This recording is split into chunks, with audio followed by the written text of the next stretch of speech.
Where do you find opportunities for exploring language and culture beyond the classroom? Have you found ways to involve your students in service learning projects? Well, in this episode, I have the privilege of speaking with Chris Howell, who is the co-founder of the Pulsera project. This is an organization that supports artisans in Guatemala and Nicaragua through direct connections with schools and students in the United States. My school, which is Tower School in Marblehead, Massachusetts, has partnered with Chris and the Pulsera project. I have so much respect for the work that he and his organization do that I had to have him on the podcast to share all about it. So let's jump in. Are you a language teacher looking for some reassurance that what you're doing in the classroom is on the right track? Or maybe you're looking for some ways to teach even more effectively. If you're one or the other or somewhere in between, you've landed in the right place. This is the World Language Classroom Podcast with your host, me, Joshua Cabral. You're about to get tips, tools, and resources so that your students continue to rise in proficiency and communicate with confidence. Let's jump in. Vamos, allons-y. Hello, my friends. Bonjour, mes amis. Hola, mis amigos. Welcome to the World Language Classroom Podcast. I am Joshua Cabral, and I have to do my reminder, like I always do at the start of every episode, and remind you that you are an incredible language teacher. So thank you so much on behalf of all of your students, all your students' parents, and your colleagues. I really appreciate the incredible educator that you are. And speaking of incredible people, today I'm so excited to be joined by Chris Howell. And if you have seen the Pulsera project out there, either on social media or you've even done it in your school or you've heard about it, but he is the co-founder of the Pulsera project. He's currently a visiting professor of political science at the College of Charleston, which is a little different than this world of being involved in the Pulsera project. The Pulsera project creates opportunities for artisans in Central America, particularly countries such as Guatemala and Nicaragua. So you know why this is very close to my heart with my affinity for all things Nicaraguense. So I wanted to bring him on so that we could learn more about his organization and what they are doing to create these opportunities. And I have to say also that in my school, Tower School in Massachusetts, we recently had a Pulsera sale, and it was so well received because students learned so much. They were so engaged with it that I saw Chris Howell at Actful recently, and I went up to him and I said, we just did a Pulsera sale in my school. And so we connected over that. And then we just said, let's come on the podcast and have a conversation about this. So Chris Howell, thank you for all you have done with this organization and for joining us here today on the World Language Classroom Podcast. Welcome. Thanks so much, Joshua. I'm so excited to be here. I gave a little bit of an insight into what this whole Pulsera project is, but could you just let us know in more specifics, what is the Pulsera project organization? The Pulsera project, we're a nonprofit fair trade organization, which is already a mouthful to begin with. We seek to create employment and education opportunities for people in Central America and in the United States. We like to think of our mission as basically living half in the US in terms of educating students, introducing them to new ideas, new concepts that we think are important, and then the other half benefiting artisans and their communities in Central America. The easy way that we kind of talk about the components, los tres componentes, we call them. We have three main components. So the Pulsera project primarily is an organization that creates or helps create employment through collaborations with students and teachers in schools across the country. Essentially, since 2009, schools, organizations, volunteers have led Pulsera sales. If you're not familiar with the term, Pulsera is just the Spanish word for bracelet, or one of them. And through Pulsera sales, we try to fulfill these three main components of what our mission is. The first is employment. So we are a fair trade organization. We actually consider our fair trade standards to be a bit more than just what fair trade calls for. Fair trade calls for a fair market value. We are specifically looking to essentially create social mobility, help people, complete the American dream. That is obviously something that's not confined to the United States of America and really everywhere in the world. people want to create a better life for their children than the life that they led. And so through that first component of employment, we work with around 200 artisans. It fluctuates a bit. And all of those artisans are guaranteed steady income through making pulseras. Also, benefits like healthcare, scholarships. We have access to all sorts of secondary sort of social benefits for them and their families. And that's basically the first component of employment. Second is education, and that's the side that really happens in the United States. We feel that service learning projects should really involve both of those components strongly. And it's impossible to learn about a person or a country or a culture or a community without seeing them, without being somewhat connected to the place, whatever the topic of that is. So we've created, in partnership with Spanish teachers around the country, a bunch of free educational resources, all of which are based on the lives and communities of the artisans, the social and economic issues they face. And all of that's with the intention so that students that are selling these bracelets have a really great sense of why they're doing this, why it's important, and who the people that they're collaborating with are. And then the third component that we discuss as a nonprofit organization, all the money that's left over after we pay for shipping Pulseras here and there and covering our rent and stamps and things like that, we reinvest into the same communities these artisans are from. So what we do is periodically we work with a bunch of different groups. We approach them and we basically say, what would you like us to fund? Is it a community center? Is it a housing program? Do a bunch of the young people in your community want to learn English? And this goes into the sort of mission and how it started. So there's only one other product that we offer. There are these bolsitas, little bags, kind of like purses. Years and years ago, we're looking for other products that were like pulseras, something that can be handmade at the right price point, and we can ship it to the United States and send it to schools. And the bolsitas have been really successful in that regard. But for the most part, I think something like 95% of our income over the last 16 years has basically been just Pulsera sales. Mm-hmm. And I was so fascinated to see when so many of my own students were purchasing the Pulseras that each one had a picture of the artisan and they could know where they were from. So it was so personalized in that way. And so to that end, I'm curious to know how you find these artisans. How do they come to you? Where do these 200 people come from? What's that process like? Yeah, so that's something that we kind of started from the get-go. We were working originally with a shelter for former street children, and we thought it was just really important from a consumer perspective too, to remind people that there are people behind the products that we purchase, whether it's a t-shirt or a hand-woven bracelet. And to your specific question about how we find them, part of that has changed in recent years. We seek out groups that already exist. They can be indigenous cooperatives. They can be women's cooperatives. We work with a permaculture cooperative and cooperatives for people with disabilities. And these are all existing organizations with great sort of horizontal leadership. We do significant amount of sort of investigating who these people are, what their mission is, what the need is in their community. And after compiling all of that information, we're very much a pilot project. We like, hey, let's buy a few hundred pulseras from this group, and we kind of see how that goes. And especially because one of our really core values is leadership and giving these leaders the resources that they need to distribute in their community. We do have personal relationships with all the artisans, but in virtually every case, the two main things I think that drive the artisans that we find and work with are, will making pulseras help the community, particularly if they don't have other opportunities for work? And secondly, is this an organization that is really solid, transparent in their leadership, transparent in their values?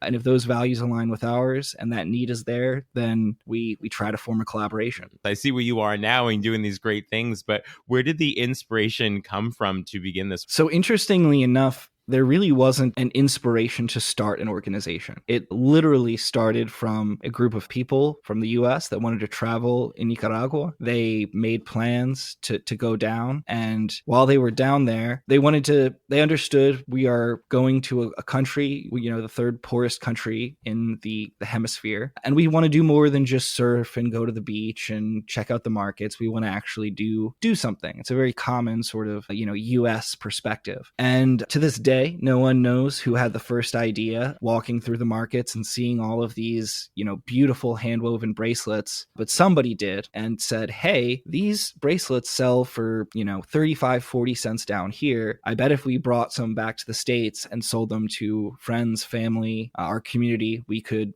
sell them for more. And that was really the spark that sort of started the Pulsera project. And then what added to that spark was one of our friends that was on that first trip was an elementary school teacher. And she had the idea to create this big trifold display and sell through schools. And that was just this kind of perfect synergy that was waiting, connecting students who are learning Spanish, learning about new cultures, and then also, creating the capacity for them to do something with that education. So that leads me to think about these connections that you're making between students and these artisans and these cultures.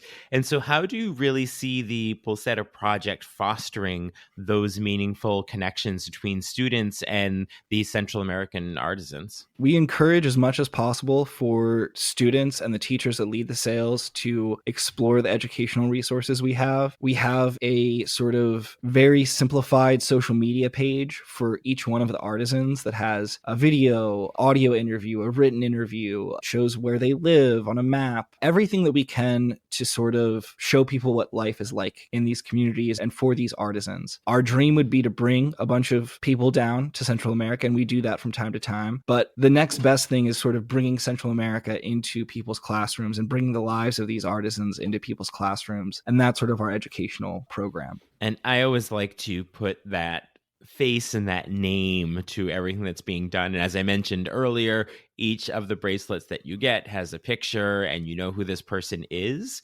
So could you share maybe a specific story about an artisan or a community where you have truly seen the impact of bringing this opportunity to them? I could go through a number of cases, but one of the first ones that comes to mind is it's a feminist radio cooperative in Racantaca, Guatemala. It's a very small town. They had been around before. This is a group of women who are Mayan indigenous. They speak Quechiquel primarily. Some of the elders don't even speak Spanish. And what they were doing before we even found them was trying to basically create a radio station to broadcast positive, empowering messages for the women in that community. Just like in the United States, Guatemala deals with a lot of, sexism, sexual violence, and these women want to really elevate the young people and make sure they don't have to experience the same sort of things that the elders sort of experienced. And what's been so great about that collaboration is that we have provided material resources. We employ about, I think it's 15 or 16 young women that are pursuing their own career path, their own life goals. But then at the same time, we're helping fund this Asa Mujerty radio co-op. And one of the very simple investment projects we had was just buying them a better radio tower, basically, finding a way to reach more and more people. And that really simple investment has completely transformed the way that one small community is sort of staking out there a place for their voice and for these young girls to literally be on the radio, which is really cool. You talked earlier about reinvesting the finances of the organization into the work once all the artisans are paid. That's where the money was coming from to do that? Yes, that's correct. Like I said, maybe 20 young women that are involved in this radio project. Most of them make pulseras for us. So that's one way that they're benefiting. It gives them some money. Sometimes that's money that goes into the family pocketbook to pay for basic essential things. It's really interesting to see what people do with just what we would consider to be, a very small amount of income. I think the more that U.S. citizens have the opportunity to interact with somebody in a country like Nicaragua or Guatemala, we can talk about the poverty. We can talk about, they're the second, third poorest country. But I think when you see it in real time, what the difference that amount of money can make in their lives. And that was a huge impact in looking at even the students in my school and seeing in the videos that we watched at our all school assemblies, that were from your website, and seeing the immediate impact of what to a student in the US seems like such a small amount of money. Like, how could you possibly do that much with it? And it was just so impactful for that.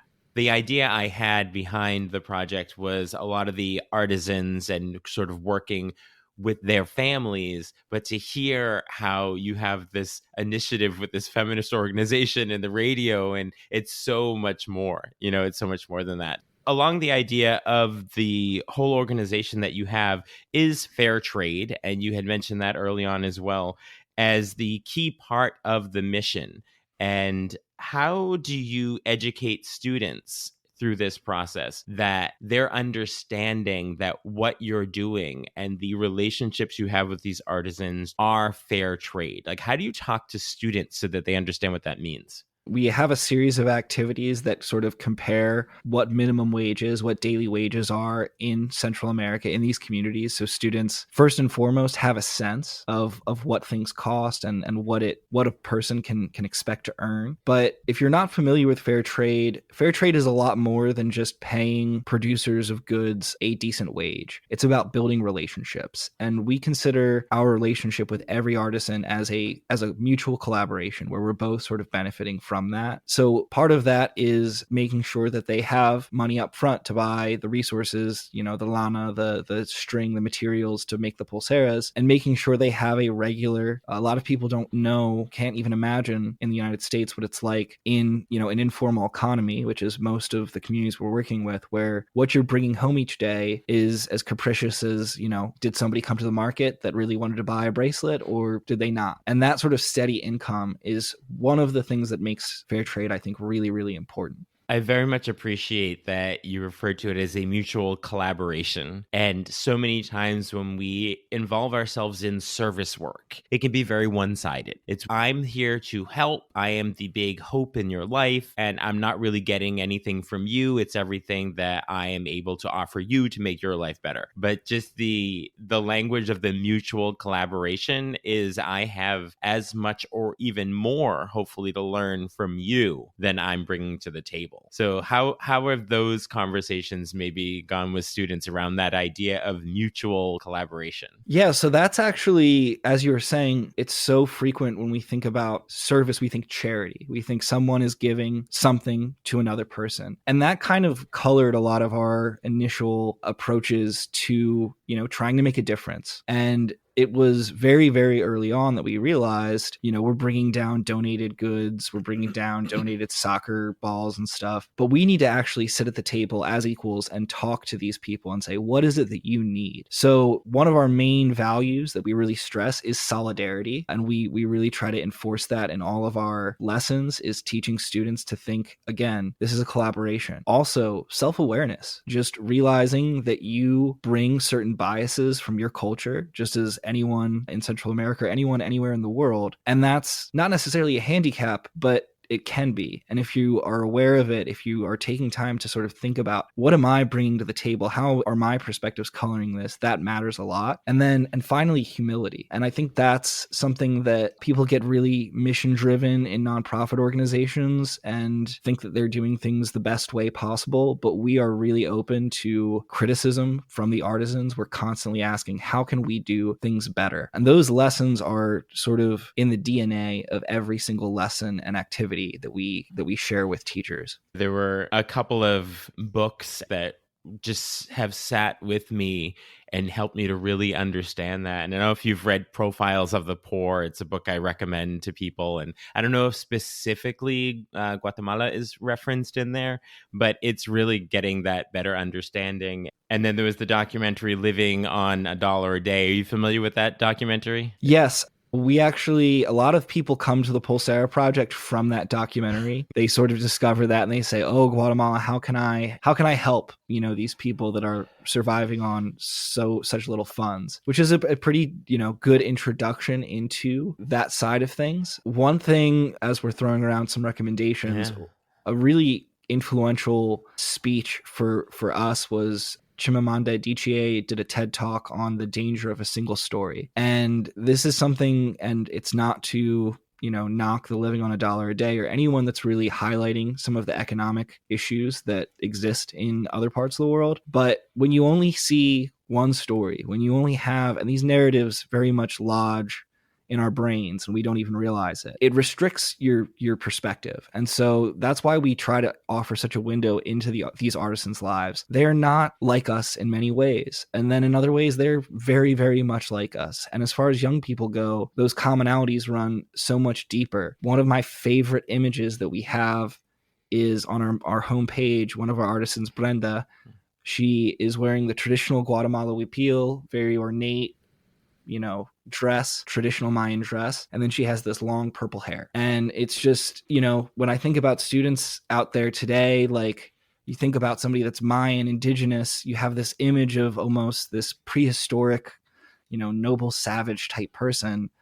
But they're young people. They're just like any other young person anywhere else on the planet. So teachers listening to this, I'm sure they've thought about doing some sort of service project or incorporating service learning and global citizenship into their classrooms. So I'm sure you've worked with many teachers since 2009 who have been working with their students and getting them to understand this at different levels. So what advice would you have for language teachers or teachers in general who want to bring this type of service learning and global citizenship into their classroom? So we actually just recently, in the last couple of years, added a member to our board who had worked with us for, I think, 11 years before she retired from teaching.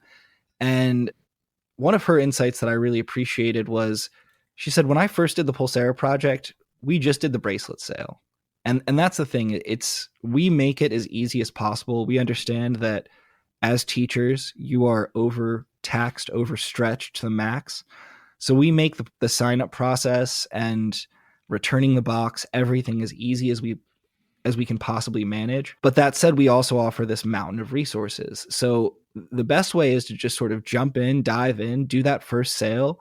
And like you said, now we just passed 4,000 schools that we've worked with across the country. But that number isn't the number that I care about or that I focus on. It's the teachers that have come back in the school communities for the 5th, 6th, 7th, 10th, 12th sometime year in a row. And every year that teacher and that student population gets a much richer understanding of the project, the work that we do, and can incorporate those lessons more and more into their curriculum, which I think is really awesome. So now specifically, if teachers are listening to this and they want to get involved with your organization, they want to be connected with these artisans. So tell us all the ways that we can be finding out about you and how we can make this happen in our schools. Yeah, so as I mentioned previously, we like to keep it short and simple. It's a 2-step sign-up process. If you go to our website, pulseraproject.org, there's a one-page sales guide that sort of explains, here's some tips and tricks for organizing your sale. At the very end of that, there's a form that you basically just fill out your personal information. This is our school's address. You pick out a 2-week window of when you want to host the sale. And then about a week before your sale, a big box with a trifold display, a few hundred pulseras, price sheets, information sheets. My little joke is we send you everything but the table. Everything you need to bring one of these sales to life in your school shows up. Students sell the pulseras for 2 weeks. At the end, whatever you don't sell, you just pack back up. We do not, discriminate based on how affluent a community is. We want to work with anyone that wants to get to know these artisans. So there's no minimum required for how many pulseras you sell. And whatever you don't sell, you just pack back up. We even include a prepaid return address label that is just a sticker that you put on the front of the box. You tape up the box, put it out front, and then we work with the accounting department or whoever to get a check issued. So in any given year, can you ballpark how many Pulseras get sold in schools in the United States? So that has ranged quite a bit. We sort of were really hitting our stride in around 2019 to 2020, which, as we all know, was when the brakes kind of hit on all of society, but in particular, education was hit very hard. So around that time, we were up to selling about 200,000 Pulseras a year, which was really incredible for us. Since the pandemic, it's been a little bit harder for schools. And I think we're closer to around 100, 120,000 a year, but it really varies quite a bit. So far, students and teachers have sold, I think it's about 1.6 million Pulseras in the last 16 years. Mm-hmm. Well, hopefully after listening to this episode and being inspired by the stories and all the great work that you're doing, that teachers are going to go right to that link that's in the show notes for the Pulsera Project website, and they're going to get signed up right away. And there's some places on social media where we can sort of see some of the work. And I know teachers sometimes like to see the videos and the pictures and all that. Yeah, so we are active on all social media sites. Our Instagram and Facebook, we're constantly posting new information, new photos, success stories from the artisans. We also are entering the 2020s and have created a TikTok that my colleague Jillian's been working on quite a bit to sort of reach young people that way as well. But everywhere on social media, we try to have a really strong presence because this project really is so much about sharing stories, sharing videos, sharing photos. So I will make sure the links to all of that are in the show notes as well. So we covered a lot here about the founding, what's behind it all. Is there anything else that you would like to share about the Pulsera project with us before we head out? I think one of the things that's really incredible about the Pulsera project is we do have this robust process for finding new groups. We're always sort of combing the countries, looking for new partners, and they have this wealth of knowledge, whether that's their indigenous heritage that they're sharing with us. Some organizations are literally practicing state-of-the-art best practice permaculture. They have people coming down from the US to visit their farms and see how they're operating. We also work with disability groups, and a lot of people might not think about what it would mean to live in a town that is not ADA accessible and be confined to a wheelchair. And there's so much richness in just these two countries that we work with in terms of their stories, their resilience, their compassion, and the values that they bring to the table that I think are, I find myself learning something every time I get to go down there and every time I get to have a meaningful interaction with the artisans. And I think that's something that benefits people from, all ages, not just students and teachers. Chris Howell, this has been an absolute pleasure speaking with you. I've just been very intrigued, and knowing that the work that you're doing specifically in Guatemala and Nicaragua, places that are just very, very near and dear to my heart. I appreciate very much all the opportunities and the hard work that you and all of your colleagues are bringing to those artisans, but also the global citizenship perspective and the learning that you're bringing to students in the United States as well. So thank you for sharing everything, and thank you for being here. What are your takeaways from that conversation with Chris Howell? I hope that you will take a minute to look into the Pulsera project and consider a collaboration. If you're already collaborating, I'd love to hear about your experience. Be sure to check out the show notes to connect with Chris Howell and learn all about the Pulsera project. You'll also see the link to sign up for Talking Points, my weekly email newsletter with tips and resources for language teaching. There are also links to get in touch with me if you would like to work together. We can do that either in person in your school or remotely. I will talk to you soon. Bye for now. Thank you for listening to the World Language Classroom podcast. Be sure to follow or subscribe wherever you're listening so that you never miss an episode. Let's keep the conversation going on social media. Connect with me on X, aka Twitter, Facebook, and Instagram WL Classroom. And for even more valuable resources, visit my website, WLClassroom.com, where you'll find over 300 blog posts about language teaching. So stay inspired, keep growing, and continue making a difference in your language classroom.